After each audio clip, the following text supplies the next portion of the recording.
네, 인공지능 다섯 번째 챕터 딥러닝에 대해서 알아보도록 하겠습니다. 자, 딥러닝, 딥, 깊은 러닝, 학습? 과연 이게 무슨 의미를 가질까요? 딥러닝에 대해서 우리가 살펴볼 텐데요.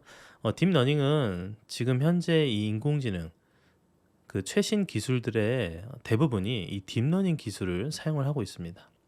그래서 이 딥러닝은 과연 이 인공지능을 다시 인공지능스럽게 만든 그런 주역이라고 할 수 있겠는데요. 이 딥러닝에 대해서 우리가 좀 자세히 다뤄보도록 하겠습니다. 자, 신경망입니다. 자, 우리가 딥러닝에서 가장 먼저 알아야 될 게 바로 이 신경망인데요. 사실은 이 신경망은 오래 전에 나왔던 그러한 기술이라고 볼 수 있겠습니다. 머신러닝과 같이 다뤄도 되는데 이렇게 이 딥러닝의 어떤 기본이 될 수 있는 그 개념을 위해서 이 신경망을 먼저 보고 그리고 딥러닝으로 한번 나아가도록 하겠습니다. 자, 신경망은요, 뉴럴 네트워크라고 합니다. 뉴럴 네트워크. 그런데 신경망 자체는 뉴럴 네트워크인데 우리가 인공신경망이라는 용어를 붙입니다. 즉 기존의 이 신경망, 바로 우리가 인간 두뇌에 있는 그 신경망 자체를요, 이 인공적으로 만들어서 artificial neural network, 바로 인공신경망이라는 용어로 이렇게 붙입니다. 자, 그래서 기존에 우리가 알고 있는 그 신경망, 우리 인체의 두뇌에 있는 이런 뉴럴 네트워크가 있고, 그리고 그거를 모델로서 사용하기에 인공신경망으로 한 거를 artificial neural network라고 부릅니다. 그래서 줄여서는 ANN이라고 이렇게 붙여서 사용을 합니다. 자, 이 신경망은 인간 두뇌에 대한 이 계산적 모델을 통해 인공지능을 구현하려는 분야예요. 자, 여러 가지 우리가 모델들을 배웠지만 여기에서는 인간 두뇌에 대한 계산적 모델이 들어간다는 겁니다. 자, 이 두뇌가 우리가 아직도 이 뇌는 미지의 영역이다. 아직도 밝혀낼 게 많은 그런 밝혀지지 않은 부분이 많은 그러한 영역이 바로 뇌입니다. 근데 이 인간 두뇌에 대해서 그나마 밝혀지고 그리고 또 해부학적 어떤 내용들을 통해서 우리가 이 두뇌의 아주 간단한 원리로 이 신경세포라는 거를 알 수 있는데요. 신경세포는 이제 뉴런이라고 합니다. 뉴런. 자, 신경세포 구조를 보면은 자, 이런 식으로 그림으로 나타낼 수 있는데요. 자, 여기 보면 이제 수상돌기가 있고 핵이 있으며 그리고 여기에 세포체, 그러니까 셀 바디가 있고 여기에 핵이 들어가 있습니다. 이 안에. 그리고 이제 축색돌기를 통해서 다음 어떤 뉴런 간의 연결로 이렇게 구성이 되어 있는데요. 자, 이런 신경세포의 모양을 이 인간 두뇌에 대한 모양을 이 그대로 좀 인공적으로 계산적 모델로 만든 것, 이게 바로 인공신경망이라 볼 수 있겠습니다. 자, 그래서 여기에는 수상돌기, 축색돌기, 그 다음 신경연접, 이런 용어가 있습니다. 자, 수상돌기는 뭘까요? 수상돌기는 다른 신경세포의 축색돌기와 연결돼서 전기화학적 신호를 받아들이는 부위입니다. 자, 이 수상돌기는 여기 보시면 이렇게 막 뻗쳐나가는 이런 모양을 가지는데요. 이 부분이 바로 다른 어떤 그 전기화학적 신호를 받아들인 부분인데 이게 이제 다른 신경의 축색돌기, 지금 여기 축색돌기가 있죠. 다른 신경의 축색돌기와 연결되는 부분이라 보시면 되겠어요. 이렇게 연결돼 있죠. 자, 그리고 이 축색돌기 자체는 뭐냐? 축색돌기는 바로 이 전기화학적 신호에 수신을 했잖아요. 여기서 받아들인 어떤 전기화학적 신호를요, 이거를 합성 결과값, 그러니까 즉 합성한 결과값, 근데 그 결과값이 특정 인계값 이상이다 그러면은 신호를 내보내고, 그 이상이 안 된다 그러면은 신호를 내보내지 않는 어떠한 그런 역할을 합니다. 그래서 이 수상돌기에 연결된 이 축색돌기가 이 전기화학적 신호를 받아들이고 그 결과를 이렇게 합성을 해봤더니, 이 축색돌기에서 여러 가지 전기적 신호를 합성해봤더니 근데 그게 특정 인계값 이상은 되지 않아. 그럼 여기에서 더 이상 전달을 하지 않고요. 특정 인계값 이상이 돼. 그러면은 이렇게 연결을 시켜서 다음 어떤 신호를 내보내는 형태로 이렇게 동작하는 원리가 여기 들어가 있습니다. 자, 그 다음에 신경 연접해서 이 수상돌기와 그리고 축색돌기 연결 부위, 이 연결 부위, 즉 전달되는 신호에 증폭을 시킬 것인지 감쇄를 시킬 것인지 이런 것들이 이제 존재를 합니다. 즉 우리가 전기 화학적 신호를 통해서 이 두뇌가 어떤 연결이 돼 있는데 이 전기 화학적 신호로 계속 이렇게 전파가 되는 과정 가운데 이거를 합성도 하고 그리고 인기값이 이상인지 아닌지 유무도 체크해서 이거를 증폭할지 감쇄할지 이런 여부를 결정하는 뭐 이런 구조적으로 이 신경세포가 구성이 되어 있다라는 겁니다. 자, 이런 구성을 그대로 좀 본따서 만든 것 바로 이게 펄셉트론입니다. 자, 이렇게 우리가 신경세포 모양을 가지는 모델을 그대로 수학적 어떤 모델 형태로 만들었는데 가장 기본적인 형태로 볼 수 있는 게 바로 펄셉트론입니다. 자, 펄셉트론은 로젠블랏 1957년도 로젠블랏이 이제 제안한 학습 가능한 신경망 모델이라고 해서 이렇게 공개를 했습니다. 자, 보시면 여기에 조금은 간단한 형태로 어떠한 입력 데이터에 대해서 이런 입력층이 존재하고요. 그리고 그 입력층에 대해서 연결된 어떤 가중치 값에 따라서 연결이 돼 있고 그 연결된 이제 목적지는 출력층이 되겠습니다. 즉 우리가 입력층에서 어떠한 입력이 주어지고 그 입력에 대해서 얼만큼의 가중치를 부여할 것인가가 결정이 되고요. 그리고 그 가중치에 대해서 이제 합을 해주는 이런 출력층이 존재를 합니다. 그리고 이 출력층 fs 이 부분에는 이 전달 함수라는 역할을 하는 부분이 존재를 합니다. 자, 근데 여기에 보면 이 전달 함수라고 하는 부분이 이렇게 계단처럼 마치 존재를 합니다. 자, 이 계단처럼 존재하는 이 부분. 그래서 이거를 계단이다, 계단 함수다 해서 스텝 펑션이라 부르기도 하고요. 얘는 0이거나 1입니다. 그러니까 평소에 0인데 이거를 뭐 이 출력층에서 전달을 시켜야겠다, 전달하지 않아야겠다. 0과 1을 결정하는 거죠. 0이면 전달을 하지 않고 1이면 전달을 하는 이런 형태로 1 또는 0의 값을 출력하는 이런 뭐 함수라고 보시면 되겠어요. 그래서 이렇게 계산 되는 출력 함수, 출력 계산을 해서 이런 전달하는 이거에서 전달 함수라고도 하는데 트랜스퍼 펑션 전달 함수라고도 하는데 이거를 다른 말로는 액티베이션 펑션이라고 합니다. 액티베이션 펑션. 자, 그래서 이거 뭐 계산하는 식은 뭐 간단하죠.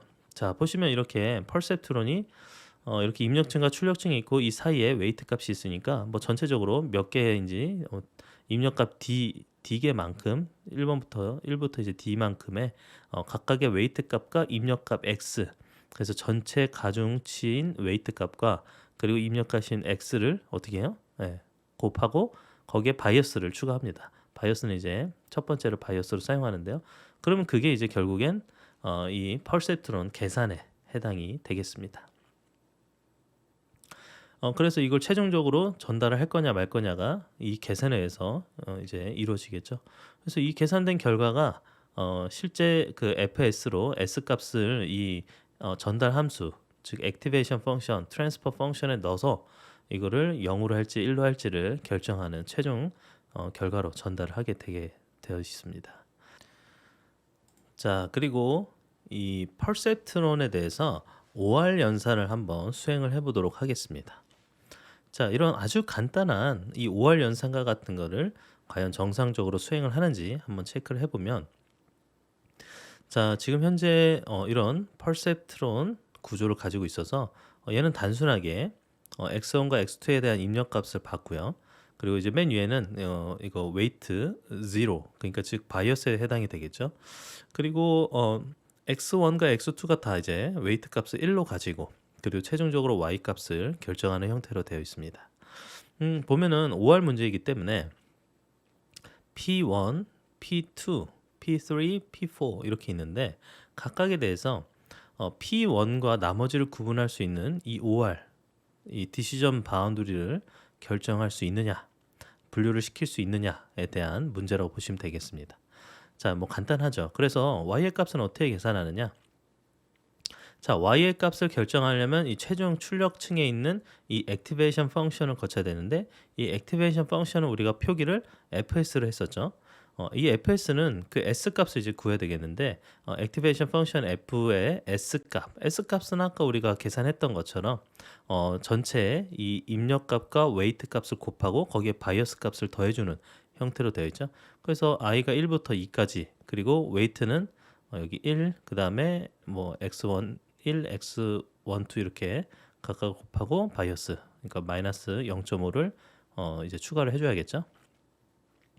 이거는 간단하게 W의 이제 트랜스포즈하고 X 이 어떤 곱과 같죠. 그래서 X1 플러스 X2 마이너스 0.5가 결국엔 최종 어떤 결과와 같게 되겠습니다. 자, 이런 식으로 계산을 하면 자, 보시면은 P1이 지금 현재 P1이 여기죠. 00, P2는 10, P3는 01, P4는 11. 자, 이 각각의 위치가 있는데 그 위치에 따라서 이 결과값이 실제적인 y의 값은 여기는 00은 y 값이 0이고 나머지는 다 y의 값이 1인 형태로 구성이 되는 걸 알 수 있습니다. 즉 최종적인 액티베이션 펑션을 거쳐서 나오는 이 y값, 최종 y값이 결국엔 이 5월 연산을 잘 해내는 걸 알 수 있습니다. 그래서 이 결과값을 보면은 이 실제적인 이 5월 연산의 결과랑 일치하는 것을 알 수 있게 되겠죠. 자, 그러면 5월 연산을 잘 수행하는 것을 알 수 있겠습니다. 자, 근데 이 퍼셉트론이 이 문제가 있어요. 바로 이 문제가 무엇일까요? 이렇게 5월 연산 잘 되는데 이게 선형으로 분리 가능한 문제가 있고 선형으로 분리를 못하는 불가한 이런 문제로 구분을 할 수 있습니다. 자, 보시면 선형 분리 가능한 건 뭐 우리가 5월 연산과 같이 이렇게 선형적으로 이 두 어떤 데이터에 대한 분류를 해낼 수가 있겠죠. 자, 이런 거 정도야 우리 뭐 다른 모델도 되지만 이런 거 정도에 이제 퍼셉트론 하나로도 이렇게 충분히 이렇게 나눌 수 있는 선형 분리가 가능한 그런 문제라 볼 수 있겠습니다. 자, 그런데 우리가 5월 연산은 잘 수행을 했잖아요. 근데 5월 연산과 달리 이렇게 선형 분리가 불가한 문제 바로 X월, 익스클루시브 5월이죠. X월 같은 문제가 이렇게 선형적으로 분리가 안 되는 그런 문제에 해당이 됩니다. 자, 보시면 이와 같이 자, 이렇게 나눠도 아까 우리 5월 것처럼 이렇게 나눠도 정확하게 분리를 못 하고요. 이렇게 나눠도 분리를 못 하고 이렇게 나눠도 분리를 못 합니다. 즉 어떻게 나눠도 이 빨간색 동그라미와 파란색 이 원을 파란색 동그라미와 이제 빨간색 원을 구분을 할 수가 없게 되는 겁니다. 자, 이런 선형 분리에 불가한 문제. 자, 이게 왜 XOR 문제냐면요. 자, 잘 보세요. 좌표값으로 00은 0이죠. 여기. 그 다음에 01은요. 01은 1이죠. 10은 1이죠. 11은 0입니다. 즉 여기도 0, 여기도 0인데 여기랑 여기는 1이어야 돼요. 즉 XOR 문제란 말입니다. 그래서 이 XOR 문제도 해결하지 못하냐라고 해가지고 이 퍼셉트론이 굉장히 어떤 신경망을 잘 이렇게 모델링한 그런 모델임에도 불구하고 굉장히 매장이 됐던 그러한 또 이렇게 이 역사가 있습니다. 그렇기 때문에 그 역사 때문에 이 신경망에 대한 연구가 거의 한동안은 이루어지지 않았을 정도로 굉장히 암흑기가 존재를 했었죠. 근데 이런 암흑기에 대해서도 이 XOR 문제가 해결되는 뭐 어떤 멀티레이어 방법이 있음에도 불구하고 인기를 끌지 못했고 연구를 좀 많은 사람들이 하지 못했던 그러한 시기가 있었습니다. 자, 그래서 이 신경망 자체가 1970년대에 뭐 이렇게 연구의 침체기를 맞았는데요. 왜냐면 XOR도 못한다 뭐 이런 좀 매장을 당했던 거죠. 근데 다층 퍼셉트론으로 이 XOR 문제를 해결할 수 있는 형태로 이렇게 이 여러 층을 사용하는 이런 구조가 나왔습니다. 자, 이거는 퍼셉트론이라고 할 수 있는 구조. 이게 이제 하나의 퍼셉트론이라고 치면요. 퍼셉트론 하나, 둘, 세 개. 이렇게 세 개를 사용해서 뭐 XOR 문제를 해결할 수가 있게 되겠죠. 자, 그러면 XOR 문제를 해결할 수 있다라는 건 자, 이런 식으로 이 퍼셉트론, 다층 퍼셉트론을 사용하면요. 여러 개의 퍼셉트론을 층 구조로 이렇게 사용을 했기 때문에 자, 이런 XOR 문제를 구분하는 어떤 형태로 사용이 가능하다라는 겁니다. 자, 그래서 뭐 이런 식으로 문제를 해결하는 방법, 즉 퍼셉트론을 여러 개 겹쳐서 사용하는 방법으로 이렇게 구조적으로 나타낸 결과입니다. 그러면은 이렇게 이 선에서는 뭐 지금 현재 이 파란색과 빨간색을 나눴고, 그리고 여기에서도 나누는, 즉 F1이 있고 F2가 있어요. F1과 F2, 자, 잘 보시면은 자, 위에 있는 퍼셉트론은 F1에 대해서 분류를 하는 겁니다. 그 다음 밑에 있는 F2는 자, 여기 이 부분에 대해서 이제 구분을 할 수 있는 디시전 바운더리를 결정하죠. 자, 그럼 F1에 대한 디시전 바운더리와 F2를 이용한 이제 디시전 바운더리, 즉 두 개의 바운더리, 디시전 바운더리를 결합하는 F3가 있어요. 자, 그럼 이 F3에서 이 두 가지를 다 사용해서 이 XOR 문제를 당연히 해결할 수 있게 되겠죠. 자, 이런 식으로 여러 개의 퍼셉트론을 층 구조로 구성한 이런 신경망 모델을 사용해서 XOR을 해결을 했습니다. 자, 그리고 이 다층 퍼셉트론 이 학습이 어떤 식으로 이루어지느냐, 이거에 대해서 한번 살펴보도록 하겠습니다. 자, 보면은 이런 식으로 어떤 모양을 가지는데요. 이런 입력층, 자, 1, x1, xi, xd 이렇게 해가지고 이런 어떤 다양한 입력을 받을 수 있는 이런 입력층이 있고요. 자, 그리고 이 입력층에 대해서 받아가지고 이 중간에 있는 히든 부분이 있습니다. 그리고 마지막에는 이 출력층을 가집니다. 출력층. 그리고 최종적인 결과가 있는데, 자, 보면은 이제 입력과 그리고 이 U에 해당하는 히든 부분, 그 다음에 이 Z에 대한 어떤 그 출력층. 근데 이제 최종 출력층은 여기 이 부분이 되겠죠. K. 근데 이제 여기에서는 출력값들을 최종 벡터인 5, 뭐 이제 5만 출력되는 게 아니라 뭐 51, 52 이렇게 나오겠지만 5m까지 있겠지만 이걸 묶어서 이 K 형태로 K 첨자를 사용을 해서 5K로 이렇게 표기를 합니다. 자, 이래서 이렇게 하나의 퍼셉트론만 갖는 게 아니라 여러 가지 퍼셉트론을 갖는데, 그것도 이렇게 멀티레이어 형태로 여러 레이어가 결합된 형태로 가지는, 이게 바로 이제 다층 퍼셉트론, 바로 MLP가 되겠습니다. 자, 여기에 대해서 이제 뭐 은닉층, 히든 레이어와 출력층의 가중치를 가지는 이런 부위가 있겠네요. 자, 이렇게 가중치가 반영이 됐겠죠. 자, 그러면 이 다층 퍼셉트론은 이런 식으로 모델링이 되어 있고, 이 다층 퍼셉트론의 이 학습 목표가 뭐냐면요. 자, 바로 기대 출력에 대한 해당하는 YK. 자, 기대 출력에 대한 YK가 있어요. 여기 기대 출력. 근데 실제적으로 MLP가 출력한 OK가 있잖아요. 그럼 이게 실제적인 NLP가 출력한 값 OK에서 기대하고 있었던 정답이죠. 기대하고 있었던 YK의 값을 뺍니다. 그리고 제곱을 취하죠. 자, 이렇게 계산하는 게 바로 오차 함수, 뭐 2라고 표기를 합니다. 자, 오차 함수를 이런 식으로 계산을 해서 이 오차를 줄여 나가는 게 이 MLP의 목표가 되겠습니다. 즉, 우리가 기대했던 출력과 실제적인 MLP의 출력이 최대한 비슷해져야죠. 그렇게 비슷해지도록 계속 어떤 이 가중치 값을 변경해 나가는 과정이 필요합니다. 그게 바로 이 MLP에 대한 학습이 되겠죠. 학습은 결국엔 이 결과를 제일 유사하게 만들 수 있는 이런 가중치 값을 가지는 게 목표가 되겠습니다. 자, 근데 그런 과정을 하기 위해서 그레디언트 디센트 같은 이런 최대 경사법, 이런 최적화 방법들을 사용을 해야 됩니다.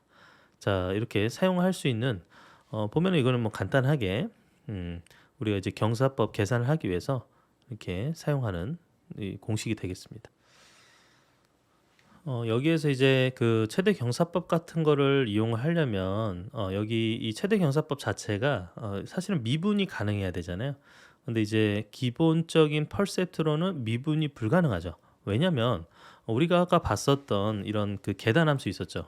어디 보자. 이렇게 이 스텝 펑션, 즉 계단처럼 구성되는 이런 액티베이션 펑션을 가지면 당연히 이 미분이 좀 힘들죠.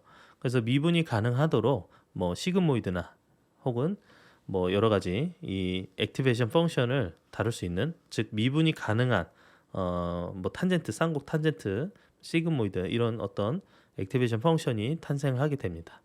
그래서 그런 어떤 액티베이션 펑션이 탄생을 했기 때문에 이렇게 우리가 최적화할 수 있는 최대 경사법과 같은 이런 그 뭐 이런 기법들을 사용할 수 있게 된 거죠. 자, 보면은 이 최대 경사법 같은 경우는 자 단순하게 우리가 뭐 미분으로 어떻게 동작을 하는데 지금 보시면 여기에 이 에타에 대한 부분이 있습니다. 자, 이 에타를 통해서 얼만큼 이 그 레이트가 이루어질 거냐. 예를 들어서 그 최대 경사법이니까 우리가 가장 그 로컬에 해당하는 그 최소화를 시켜야 되는 그런 가중치가 존재하잖아요. 그래서 최소화 가중치를 통해서 가중치에 대한 어떤 변경 크기를 조절을 해줘야 되는데 그게 바로 이제 러닝 레이트, 바로 이 에타가 이 러닝 레이트 학습률에 해당이 되겠습니다. 그래서 얼만큼씩 그 학습할지, 그래서 그 학습률을 이렇게 에타로 해가지고 최대 경사법을 찾아나는 과정으로 이 뭐랄까요, 이 오차 함수를 줄여나가는, 최소화하는 형태로 동작을 합니다. 자, 그리고 또 굉장히 중요한 게 바로 이 오차 역전파 알고리즘입니다. 이걸 이제 백프로퍼게이션 알고리즘이라 하는데요. 역전파 알고리즘, 이게 이제 굉장히 또 중요한 알고리즘입니다. 자, 다층으로 이렇게 멀티레이어로 이제 퍼셉트론이 그 구성이 되어 있기 때문에 자, 구조는 이렇게 똑같은데 자, 여기에서 우리가 이거 계산을 하려면은 어떻게 해야 되죠? 지금 보면 Z에 해당하는 이 부분, 뭐 이 부분 이제 뭐 사실은 그냥 다 합친 거죠. 그 넘어오는 가중치 U 값을 이 실제 입력값이랑 곱하고 U의 첫 번째니까 이거는 당연히 이 바이어스에 해당하는 부분이죠. 그래서 우리가 아까 봤던 그 공식이랑 똑같이 이렇게 동작을 하고요. 근데 이제 물론 D만큼 있겠죠. 자, 그 다음에 이제 P만큼 이 히든 레이어를 거친 다음에 최종적인 이 K로 이 출력층으로 이제 넘어가기 위해서는 이제 O썸이라고 해서 전체 개수만큼 이 V의 값들 여기 보면 가중치 있죠. VIK 그 다음에 이거를 ZK만큼 전체 다 개수를 여기다 이제 합을 해주고, 그리고 V 0K 이 부분이 바로 바이어스가 되겠죠. 그래서 바이어스 받아주고 그럼 최종적인 OK에 해당하는 값으로 사용을 할 수가 있겠습니다. 자, 여기에서 사용되는 뭐 입력, 그리고 입력은 이제 X, 출력은 이렇게 Y로 표기를 하고요. 마찬가지로 이 오차 함수, 바로 이 전체 OK에서 YK, 즉 실제적인 NLP의 결과에서 기대했던 정답이라고 할 수 있는 YK의 값을 뺀 제곱을 취한, 즉 얼만큼의 차이가 있느냐, 실제 값과 얼만큼의 차이가 있느냐를 나타내는 거겠죠. 그리고 이거 마찬가지로 그레이디언트 디센트 경사 하강법을 사용을 하고요. 네, 그리고 여기에 대해서 이제 어떤 편미분을 취하는 형태로 나타내면 이렇게 계산을 해볼 수가 있겠죠. 이건 그냥 단순히 편미분된 결과다, 이렇게 보시면 되겠습니다. 자, 그래서 이제 최종적으로 계산을 한 결과 이런 식으로 우리가 사용을 할 수 있습니다. 자, 이렇게 편입을 하는 게, 자, 간단하게는 역전파잖아요, 여러분. 역전파, 백프로퍼게이션. 자, 결과를 봤어요. 결과를 봤더니 기대한 거랑 차이가 있어. 당연히 차이가 있을 수 있겠죠. 학습을 하다 보면 처음에는 이 기대한 게 실제 OK라는 MLP 결과에서 기대한 것과 차이가 커요. 크면 클수록 어느 노드에 이 에러에 대해서 이 가중치를 조절을 해야 될지를 우리가 어떻게 한다? 백프로퍼게이션으로 실제 여기에 차이를 이제 역전파로 각각을 또 노드를 보면서 이 웨이트 값을 조절하고 또 역으로 찾아가면서 웨이트 값을 조절하는 형태로 자, 이렇게 동작을 합니다. 자, 그러기 위해서 이렇게 우리가 편미분 형태로 계산하는 과정이 필요하게 되겠죠. 그래서 각각의 노드들에 대해서 역전파하는 이런 알고리즘이 이 다층 퍼셉트론의 학습을 위해서는 굉장히 중요한 그런 알고리즘이다라고 보시면 되겠습니다. 즉 이게 있었기 때문에 이런 학습으로 사용할 수 있는 이런 MLP 모델이 탄생을 하게 된 거죠. 자, 그리고 소프트맥스 레이어에 대해서 알아둘 필요가 있습니다. 자, 우리가 어떤 분류를 하는 이런 어떤 최종적인 결과가 분류다. 그럼 어떻게 해야 될까요? 그러면 이게 이 분류에 얼만큼 해당이 되는지를 이 최종 출력을 이 분류 확률로 변환할 수 있는 그런 레이어가 바로 소프트맥스 레이어입니다.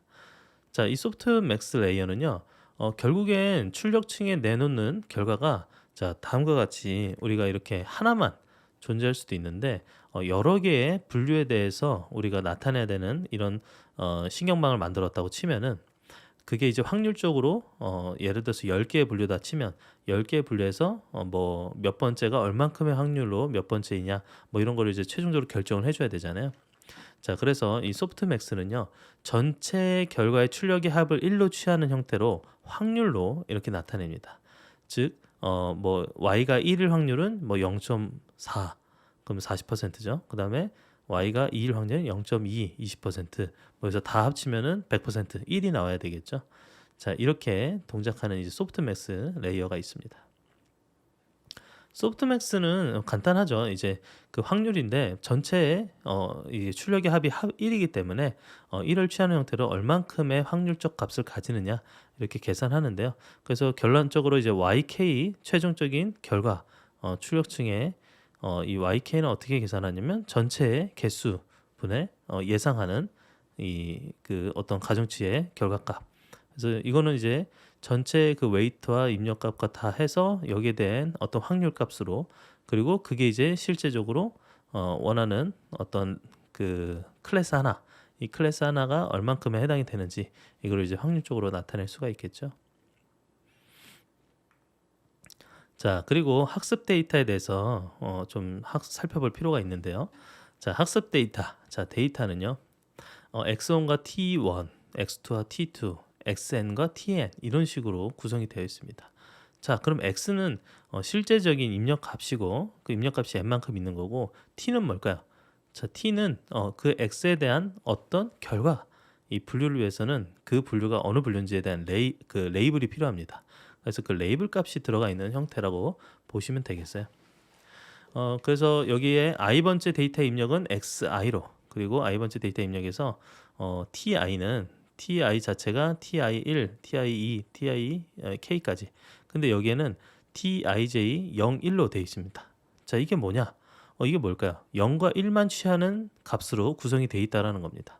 0과 1로만. 근데 ti 자체가 여러 개의 구성을 가지는데 이런 구성이 뭐냐면 지금 보면은 1부터 k까지 있잖아요. 자, 1부터 k까지, 즉 전체 분류에 해당하는 개수만큼을 다 가집니다. 자, 그러면은 만약에 10개로 분류한다고 쳐볼게요. k가 10이에요. k가 10이면은 즉 10개에 대한 어떤 그 벡터 형태를 취합니다. 그럼 10개의 벡터에서 예를 들어서 이 10개의 분류에서 첫 번째에 해당하는 데이터다. 그러면 어떻게 할까요? 1, 0, 0, 0, 0, 0을 나머지로 다 채웁니다. 9개를. 그러니까 맨 앞에만 1이고 나머지는 0인. 그래서 이 해당하는 분류에 해당하는 공간에만 1로 취하고 나머지는 0인. 자, 이런 표현을 바로 원핫 벡터 표현이라고 합니다.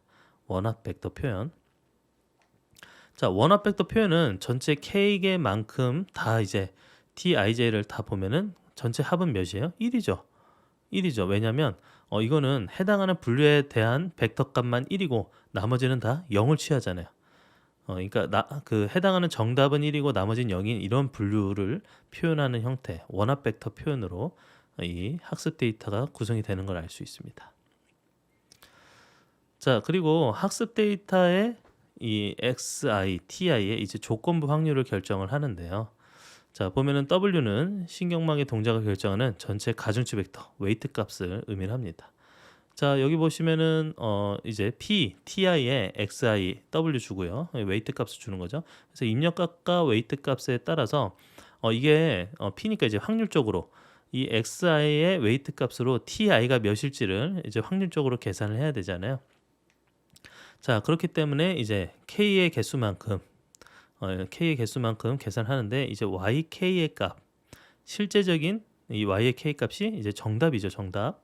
정답에 대해서 x, y와 그 웨이트 값을 주고 그다음 t에 대해서 이걸로 이제 확률적으로 조건부 확률이 되겠죠. 조건부 확률로 이렇게 계산하는 식을 표현을 해볼 수가 있겠습니다. 자, 그리고 전체 데이터 D가 있으면요. D에 대해서 우리가 likelihood, 가능도를 계산을 해야 됩니다. 자, 가능도를 계산할 때, 자, 이것도 보면은 확률적으로 나타내는데, 자, 지금 현재 그 K가 이제 만약에 뭐 10이라 치면 10번만큼 이렇게 다 각각을 계산하는데 그걸 이제 n만큼 수행을 해야겠죠. n은 전체 데이터의 어떤 수가 되겠습니다.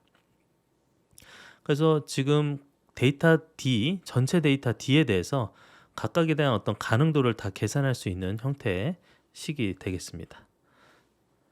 여기에서 이 가능도를 이 값 자체를요, 이 값 자체를 최대로 하는 이 가능도는 무엇일까를 한번 계산을 추정을 해야 되는데요. 자, 그래서 여기 보면 이제 W 웨이트 값을 찾아야 되잖아요. 그렇다면 이 최대 가능도 추정, Maximum Likelihood Estimation, MLE라고 하는데요. 그 데이터에 이 likelihood, 이 가능도를 최대로 하는 파라미터를 이게 좀 찾아야 됩니다. 추정을 해야 돼요. 그래서 여기 보시면 아까 우리 그 식 그대로죠. 그 likelihood 계산식 그대로인데 여기에 argmax W를 찾습니다. 즉 이렇게 이 가능도 likelihood를 최대로 할 수 있는 W 값은 무엇일까? 그래서 argmax를 취하죠. 최대값 W를 최대로 하는 그게 무엇인지를 이렇게 추정을 해나가는 과정. 이거를 우리가 MLE 최대 가능도 추정이라고 이야기를 할 수 있겠습니다. 자, 여기에서 이제 오차함수, 이 오차함수 함수 자체를요, 지금 음의 로그 가능도로 정의를 할 수가 있어요. 여기에서는 이제 오차함수 2에 대해서 지금 현재 웨이트 값 W를 이렇게 주어줬죠. 그럼 이거를 음의 로그 가능도로 표현하면 마이너스 로그 취한 다음에 우리 그 계산식 그대로 사용을 하면 됩니다. 이걸 좀 이렇게 표현을 하면은 마이너스 한 다음에 로그를 이쪽에다가 취해서 또 계산식으로 만들 수가 있겠죠. 자, 결국에 이제 오차함수에 대해서 자, 이 t, i 여기 전체 이게 이제 우리 그 원합 벡터 형태의 결과죠. 원합 벡터 형태의 그리고 실제적인 값, y 값. 자, 그러면은 원합에 대한 결과와 실제 정답인 y 값에 대한 교차 엔트로피를 사용을 해볼 수가 있겠습니다.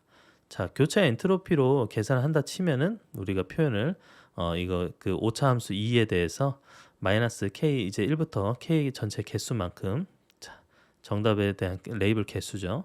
거기에만큼 실제 원합 벡터인 t, i, k로 그리고 로그를 취한 다음에 실제 값인 y, k의 값에 대해서 이제 입력값 x와 웨이트 값을 넣어줘서 이 오차함수를 계산을 해볼 수가 있겠습니다. 자, 결국에 이 오차함수 이제 교차 엔트로피를 사용해서 실제 얼만큼 이게 그 정답에 가까운지 뭐 이런 정도를 계산을 다 해볼 수가 있겠죠. 자, 그 다음에 이 교차 엔트로피 오차함수를 최소화하는 그러한 웨이트 값을 구하는 것, 이게 이제 그 결국엔 이제 MLP의 목적이 되겠습니다. MLP의 어떤 이제 분류를 위한 이제 MLP 신경망을 이제 구성을 했다면 그 구성하는데 학습을 하면서 이 학습되는 과정 가운데 결국엔 이 오차함수를 최소화할 수 있는 이 W 값을 찾아내는 것, 이게 이제 목표라고 보시면 되겠고요. 자, 그리고 RBF라는 함수가 있습니다. RBF는 그 Radial Basis Function인데요. 이거는 이제 기존 벡터 뮤와 그리고 입력 벡터 x의 유사도를 측정하는 함수로 이 RBF 함수라고 합니다. 이 RBF 함수는 이 RBF 네트워크, 즉 RBF 망에서 사용이 되는 그런 함수라고 보시면 되겠어요. 이 가우시안 디스트리뷰션으로 이렇게 실제 기존 벡터 뮤랑 입력 벡터 x의 유사도를 측정한 함수 형태로 자, 이런 이 분포를 사용을 합니다. 자, 여기 보시면 이제 그 익스포넨셜 취해서 실제 x 입력 벡터 x랑 그다음 기존 벡터 y 이거 마찬가지로 이제 제곱을 취해서 이렇게 계산하는 형태로 동작을 하고요. 근데 이거는 결국에는 그 실제 RBF 망에서 주로 사용이 되는데 RBF망 자체는 자, 이렇게 나타낼 수가 있습니다. 자, 우리 MLP랑 차이는 MLP는 이제 멀티 레이어를 두잖아요. 근데 얘는 이제 멀티 레이어가 아니라 히든 레이어에 해당하는 부분이 하나만 있어요. 그래서 입력이 있고 출력이 있는데 그 사이에 우리가 이제 노드라고 할 수 있는 그 히든 레이어 층이 하나만 이렇게 존재를 합니다. 자, 이런 구조로 되어 있는 이런 그 RBF 네트워크가 있는데 지금 현재 여기 중간층에 해당하는 이 부분, 이 중간층에서 그 RBF 함수를 사용을 하는 겁니다. RBF 함수로 얼만큼을 취할지 여기 보면 이제 디스트리뷰션 표시가 있죠. 네, 이렇게 분포 표시가 있습니다. 자, 그래서 여기에서 RBF 함수를 계산을 하는 겁니다. 그리고 거기에 따라서 출력층에서는 어떻게 할까요? 이 히든 레이어 즉 여기가 이제 RBF 함수를 계산한 다음에 그리고 이제 노드가 이제 중간층에 그 출력들을 이제 선형 결합을 해서 이쪽에서 사용을 하겠죠. 그 이제 RBF 함수가 뭐죠? 기존 벡터 뮤랑 그리고 입력 벡터 x의 이제 유사도 측정을 하는 함수잖아요. 그래서 이 유사도 측정에 따라서 이렇게 가우시안 그 함수의 형태를 갖게 되는데요.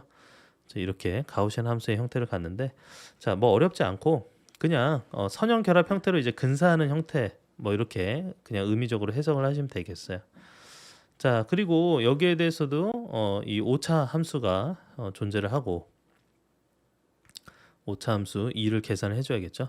그리고 경사관법 사용하고 또 이렇게 부류별 군집화 결과를 사용해서 동작을 하는데 보면은 이제 RBF망 구조 자체는 이렇게 어떤 MLP랑 좀 유사한 형태지만 여기에 이 RBF 펑션을 사용하는 부분 이 부분이 조금 다르고요. 그래서 함수들의 선형 결합 형태로 근사하는 형태 RBF망을 이해하신 다음에 그리고 계산은 똑같습니다. 오차 함수 똑같이 사용을 해요. 그래서 OK-YK 즉 실제 RBF죠. RBF의 결과와 실제 이 예상한 기대의 결과를 뺀 제곱으로 이렇게 오차 함수를 사용을 합니다. 자, 그리고 이것도 마찬가지로 경사하강법, 그레디언트 디센트 메소드를 사용하는데요. 여기서는 이제 기준 벡터에 해당하는 뮤 j와 파라메터 그 베타 j, 그다음 가중치 w, k, j 이 세 가지를 결정하는데 이 경사하강법 사용합니다. 즉, 좀 이렇게 생각해야 될 게 이 벡터 값과 파라메터 값과 가중치 값 이렇게 세 개를 이제 고려해서 이 최적화 방법인 경사하강법을 이제 동작을 시키는 거죠. 자, 그리고 여기에 이제 부류별 군집화 결과를 사용한 기준 벡터 뮤 j와 파라메터 베타 j를 이제 초기화를 해주는 이게 뭐냐면 만약에 이제 우리가 군집화로 뭐 K민즈와 같은 이런 군집화를 통해서 이 결과에 대한 센트로이드, 이 중심, 군집의 중심이라고 할 수 있는 것이 있잖아요. 그 군집의 결과인 이 군집 중심, 센트로이드 값을요 기준 벡터로 삼는 겁니다. 그래서 기준 벡터 뮤 j로 삼아요. 그리고 이 분산의 역수를 베타 j로 사용을 하는 거죠. 이제 파라메터 값 베타를. 자, 그게 이제 무슨 말이냐? 보면은 자, 이런 식으로 이제 나타낼 수 있습니다. 자, 이렇게 나타내는데 이걸 이제 그림으로 이해하면 아주 간단하게 이해를 할 수 있습니다. 이 그림으로 지금 군집화로 이렇게 구성이 된 게 있잖아요. 지금 군집화는요 동그라미와 x로 이렇게 있네요. 자, 동그라미와 x. 자, 이렇게가 x고 동그라미는 이렇게 사이에 가운데 이렇게 껴 있네요. 자, 그러면은 여기에 대해서 이제 분류를 적용한다. RBF 네트워크를 이용해서 분류를 할 때 어떤 식으로 계산을 하냐면 자, 기준 벡터가 되어 있는 이제 뮤 있죠, 뮤. 기준 벡터인 이 뮤를 지금 현재 존재하는 여기 센트로이드 이렇게 센트로이드 표시돼 있죠, 이렇게. 자, 센트로이드를 위치를 기준 벡터로 삼는다는 겁니다. 자, 그럼 여기 이제 기준 벡터로 삼았겠죠, 이런 식의. 그리고 이 기준 벡터에 따라서 이 곡선으로 이 디시전 바운더리 바로 이 분류를 시키기 위한 이 디시전 바운더리를 형성하는 걸 알 수 있습니다. 처음 기준 벡터에 따라서 이렇게 디시전 바운더리를 정하는데 이 RBF망을 이용해서 사용을 한 예가 되겠습니다.